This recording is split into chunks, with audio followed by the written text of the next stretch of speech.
রানীমা, আপনি আমাকে ডেকেছেন? তোমার সাহস কি করে হয় প্রহরী?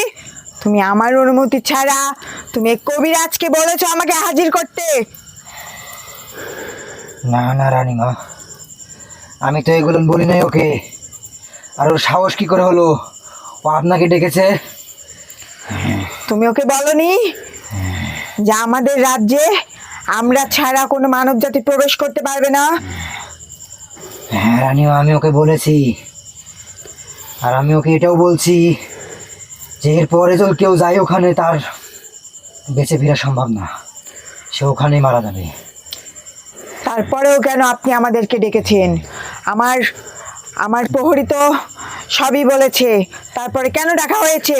দেখেন সবকিছু বলছে, ঠিক আছে, আমি মানছি সবকিছু বলছে। আপনি